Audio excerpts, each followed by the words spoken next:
Olá, eu sou Gabriel Neto Araújo, sou biólogo licenciado na UFV e agora estou fazendo bacharelado na biologia. E vim aqui apresentar esse trabalho que é uma avaliação da atividade antibacteriana e anti-inflamatória de extratos de folhas de Banisteriopsis capi. Esse trabalho foi realizado no Bionat, Laboratório de Bioquímica e Química de Produtos Naturais da UFV, sob a orientação da professora Marisa Alves Nogueira Dias. Bom, o Banisteriopsis capi é esse cipó apresentado aqui acima, e ele recebe o nome comum jagube.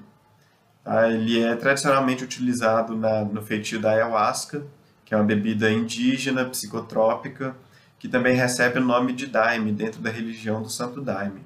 É um cipó que já é estudado pelas suas atividades antidepressivas, antibacteriana, de neurogênese, entre outras atividades também. E acredita-se que essas atividades elas estejam relacionadas principalmente a essas moléculas aqui, ó, armalina, armina e tetrahidroarmina, que são do grupo beta-carbolinas.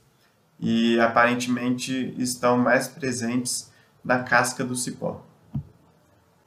Bom, aqui eu trouxe um corte transversal do cipó, tá, onde a gente consegue ver esses lóbulos bem definidos, que é como a gente realmente identifica ele. E ele é um cipó que ele apresenta muita variação morfológica, tá? Intraespecífica, ou seja, dentro da espécie. Ou seja, dentro da espécie Banisteriopsis capi, a gente tem, por exemplo, aqui duas variações que foram estudadas nesse caso, que é a tucunacá, aqui à esquerda, e o calpuri, à direita. Reparem que o calpuri apresenta nós bem definidos, enquanto o tucunacá não apresenta esses nós. Bom, nosso trabalho objetivou, então, a avaliação dessa atividade anti-inflamatória e antibacteriana in vitro desses extratos de folhas. Tá? Nós escolhemos as folhas dele para poder estudar. Então, para isso, a gente precisou do quê? A gente precisou de colher as folhas, de obter os extratos. Tá? A gente obteve um extrato polar e apolar para cada uma das variedades.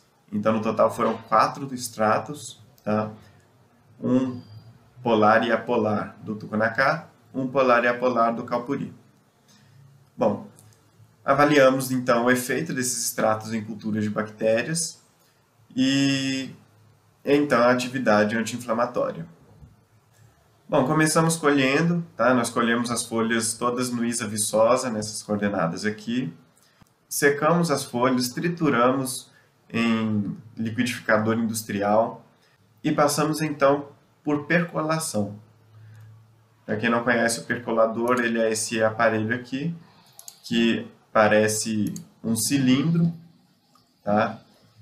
A gente forra ele aqui embaixo com algodão, coloca as folhas trituradas e passa o solvente. Então o solvente sai ali embaixo, aquele verde. Ok?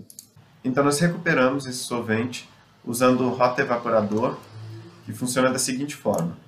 Aqui nós temos uma bacia com água quente e aqui dentro o extrato com o solvente. Esse solvente ele vai evaporando e ao chegar ali ele entra em contato com a água fria, nessa serpentina. Então ele condensa e é recuperado aqui embaixo. Bom, para a avaliação da atividade antibacteriana, nós fizemos então o teste com 4 bactérias, tá? Staphylococcus aureus, Salmonella entérica, Citrobacter freundii e Escherichia coli. E fizemos uma placa de microtitulação com 96 poços para cada uma das bactérias.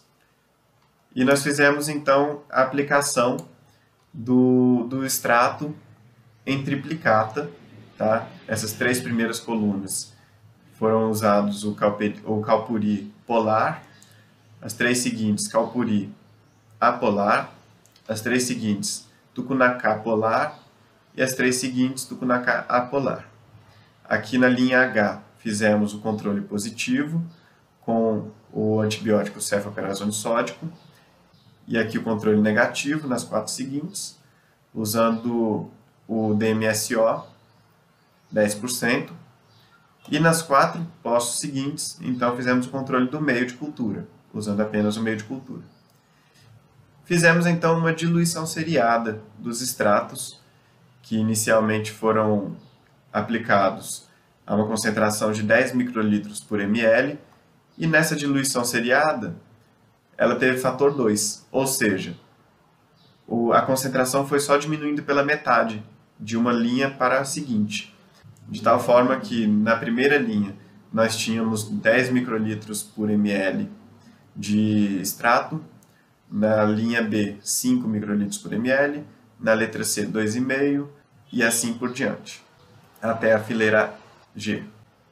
Bom, revelamos então essas placas com resazurina e podemos verificar pelos controles que os poços azuis indicam bactérias inviáveis e os poços vermelhos indicam bactérias viáveis. Avaliamos de forma visual pelas cores dos poços e observamos então que nenhum extrato apolar teve atividade antibacteriana sobre nenhuma das bactérias e os extratos polares tiveram sim atividade antibacteriana em concentrações variadas para cada uma das bactérias, sendo que o tucunacá teve atividade contra todas as bactérias e o cauporí teve atividade apenas contra Cefreund. Para avaliação então da atividade anti-inflamatória, nós avaliamos a capacidade de inibir a desnaturação de proteínas. Essa metodologia foi empregada por Vicente em 2018.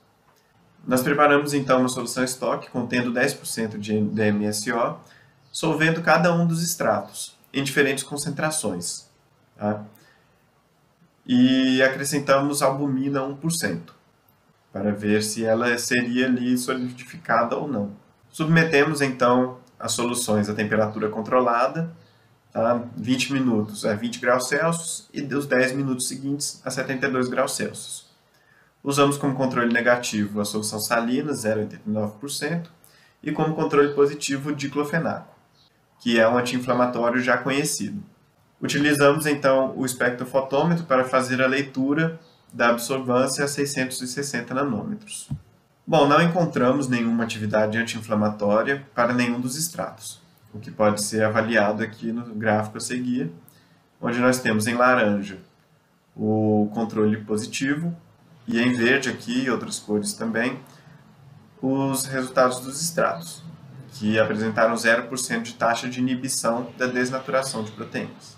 Bom, com isso concluímos o seguinte, que os extratos de folhas de jagube, de Banisteriopsis capi, eles apresentam sim atividade antibacteriana e que essa atividade ela está relacionada a moléculas predominantemente polares, o que justifica fazer um chá da planta buscando essa atividade.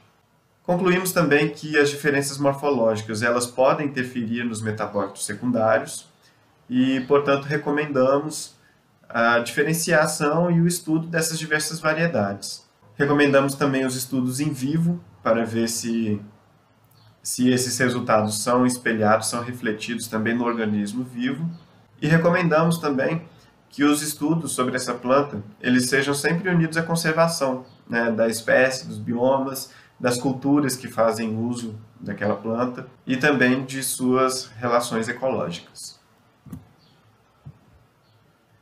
Era isso que eu tinha para hoje, pessoal. Muito obrigado. Agradeço ao CIA, agradeço ao FV, agradeço a você que assistiu e desejo um bom simpósio a todos.